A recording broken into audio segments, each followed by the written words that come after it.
Hey everyone, thank you for stopping by Living To Do's review of Married at First Sight, Season 18, Episode 4, Wedding Bliss or a Miss. This is the episode where we meet the family and we're off to the honeymoons.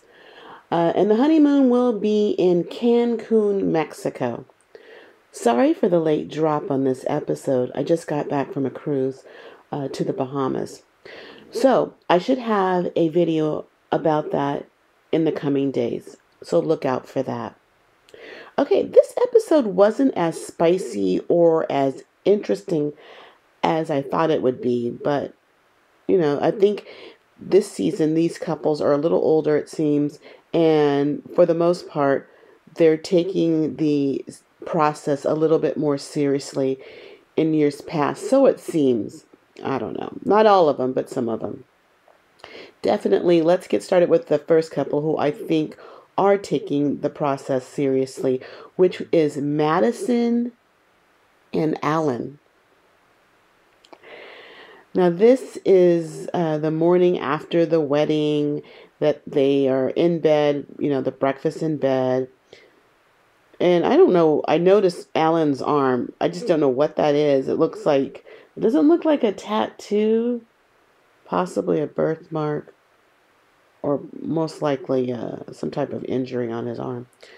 Now, he talked about having gone to therapy after his last breakup, which is a sign of maturity. And I think Alan is mature. We learned that Madison never lived with a man, which was interesting. Okay. They go after breakfast, they go and meet with each other's family. And Madison's father asked Alan if he has been tested for STDs. Topic is sex, and that I think it's super important before you guys decide to be intimate at all, that you get tested.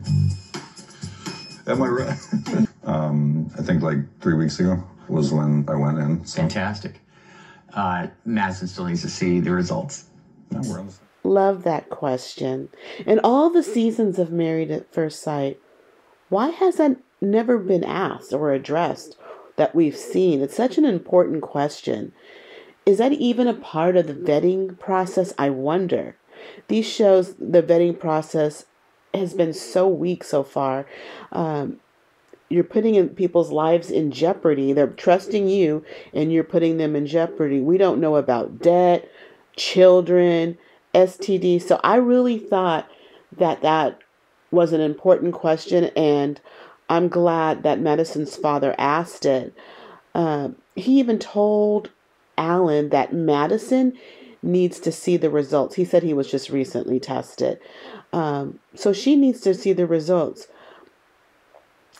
He loves his daughter enough not to put her in harm's way.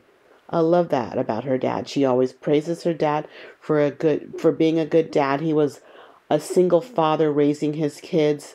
The mother just left. I don't know what her issue was exactly, but she left, and she left her children in good hands of a good man who was a good father. I love that for her. Now, when Alan discussed with her family, they asked, he asked them if he was her type, and they said that she likes pretty boys and he's definitely not one, which I thought was really rude. The way they said it, definitely not. Do you have to say it like that? Later, he asked Madison, what is a pretty boy? And she said, a guy who's overly groomed, a gym rat. But she reassured him that she is attracted to him. And I like that. At the honeymoon, they went out technically for their first date, which they had a steak dinner, I noticed, on her plate, and with garlic butter. And I had that a couple times on my recent cruise, and the garlic butter was the best part. I also noticed at their table they had a lot of drinks, A lot of liquor on the table, just for the two of them. There was a lot of drinks. I just noticed that. No biggie. Um, she also apologized for having anxiety about the marriage. It's new to her, and she was just being honest. I think he kind of felt uncomfortable with that, but I think he can appreciate her honesty because they both act like what the process is all about. Getting to know each other. You're not going to like people instantly, or you're not going to feel that feeling of knowing someone because you don't. So you're in a whole marriage, and it just feels weird. You don't know how to feel, and I just think uh, her opening up and being honest to him about that was a good sign, and he received it well. I honestly think I wish them luck. Actually, I think they're good people, and if they work the process, do what is necessary in the process, that they might make it. Okay, that was enough of them. So let's go on to Carla and Juan. Not much to say about this couple.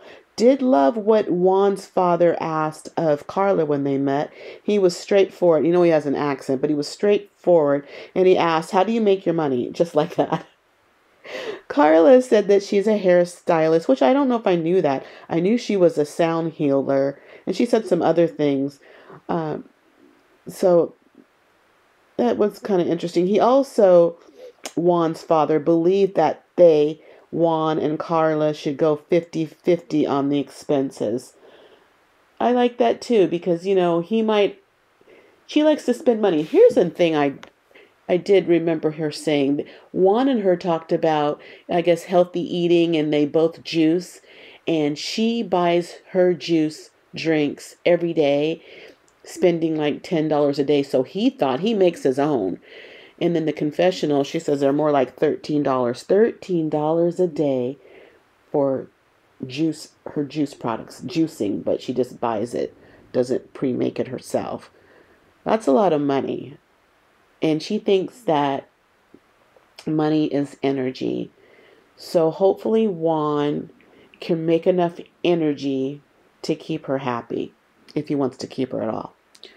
So there really wasn't much to say about them. Maybe more when we get further into additional episodes. But that is it on Juan and Carla. Let's talk about the next couple. The next couple is Camille and Thomas. Surprised to see Thomas wearing a do-rag to bed. I just didn't see he was that kind of guy. I don't know what it is. He just doesn't, I don't know. Getting to know him a little bit more. There is a 10-year difference in age between the two, but it doesn't look it. Thomas looks good for his age.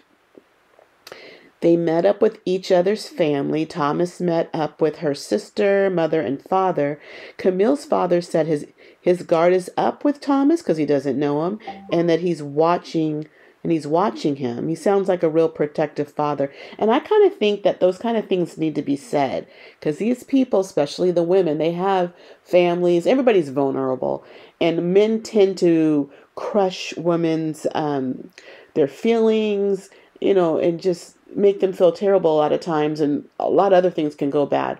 And it's nice to know that a man will step up and tell another man, "I'm watching you, that's my daughter, and you got to prove yourself to the whole family." And I like seeing that in her father, protective father. Good for her.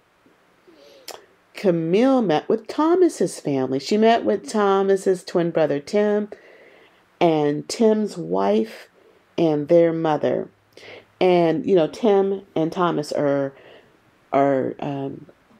twins. And I think I couldn't remember if Tim's wife is also a twin, but that wasn't what Thomas was into. Camille is definitely pretty.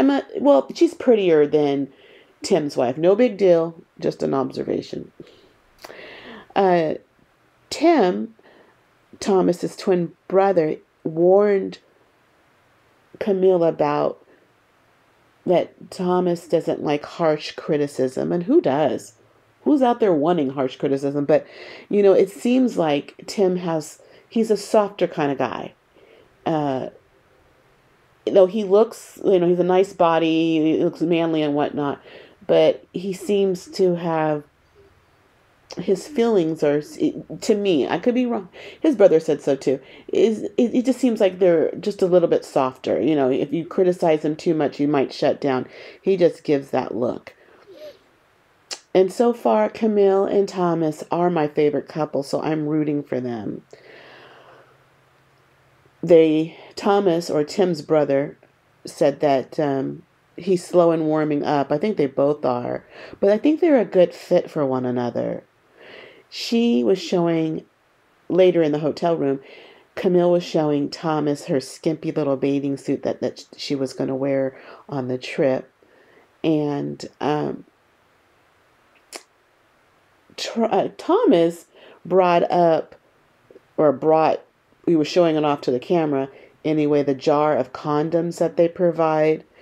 I was kind of surprised at Thomas. I know men are men, but it was just kind of cute showing a little bit of his personality.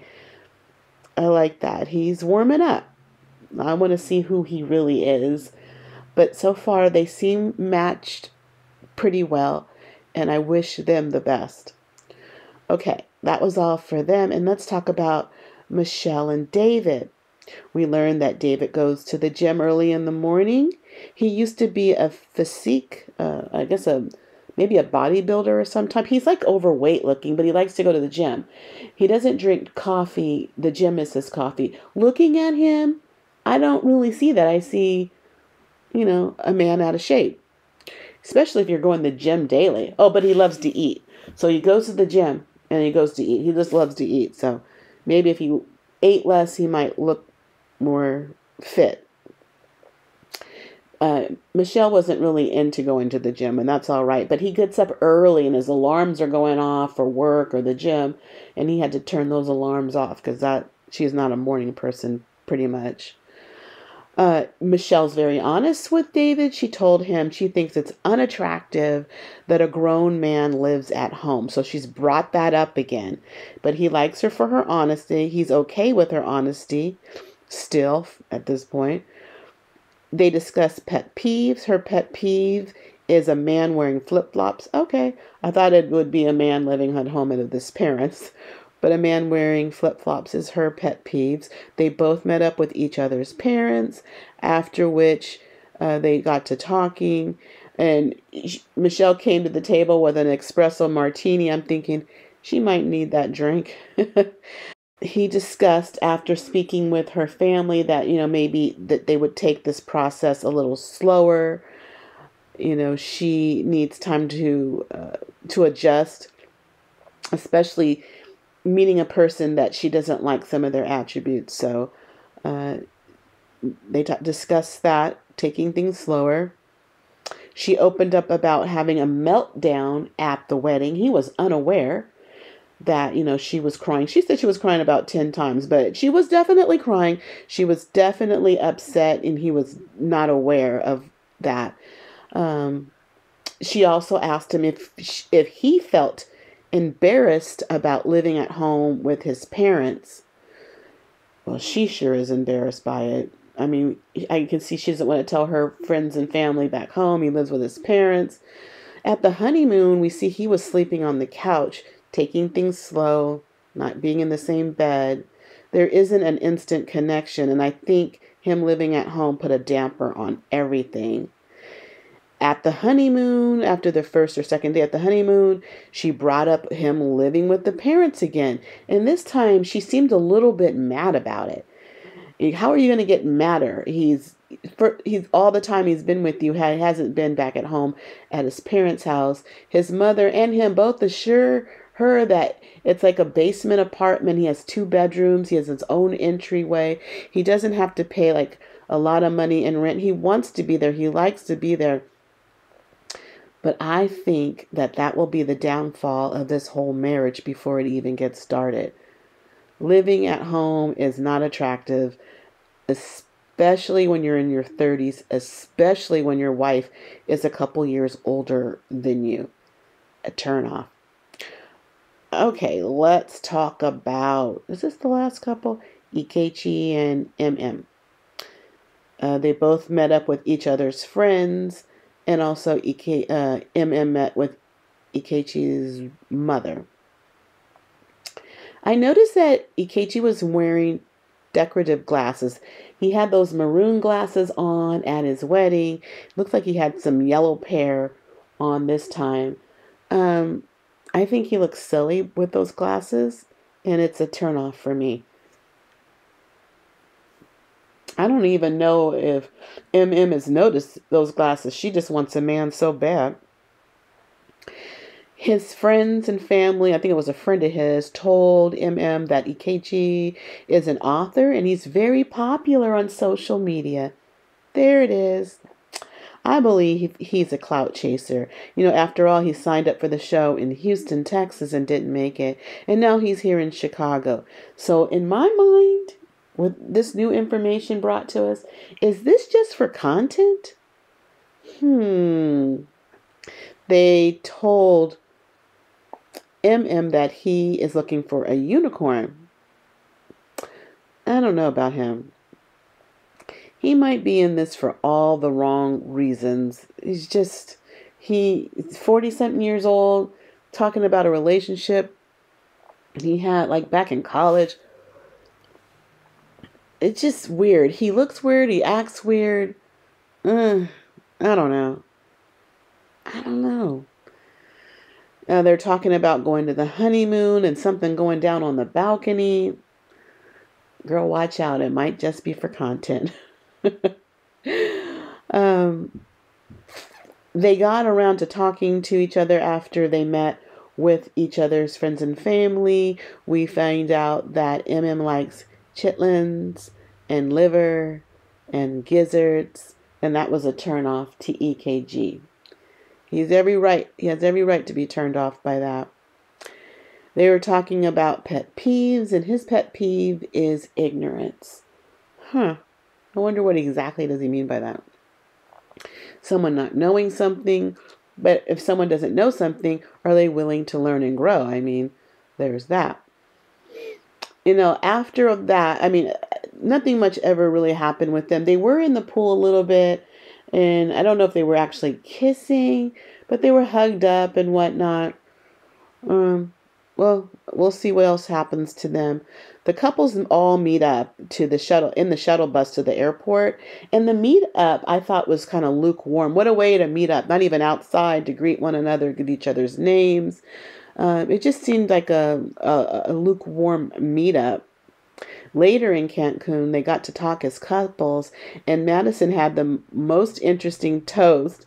I like it. I don't know what, I wish I could play it back, but maybe I can find it. But toast to introduce us to our wonderful honeymoon. It's a Myers traditional, so hope you guys appreciate it.